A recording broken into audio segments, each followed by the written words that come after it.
बारे हिंदू छक्के, लुगाइयों के कमाई खाने वालों, ना मर्दों, हिंदुओं आज तुम्हारे पास है क्या? एक बेटा एक बेटी, बेटी भाग गई, बेटा मर गया, खानदान नाश हो गया।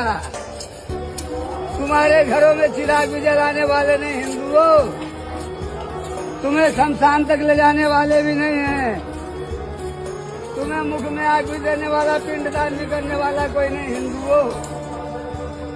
अभी समय है, जागो, सनातन धर्म की रक्षा करो, नसबंदी कराना बंद कर दो रे।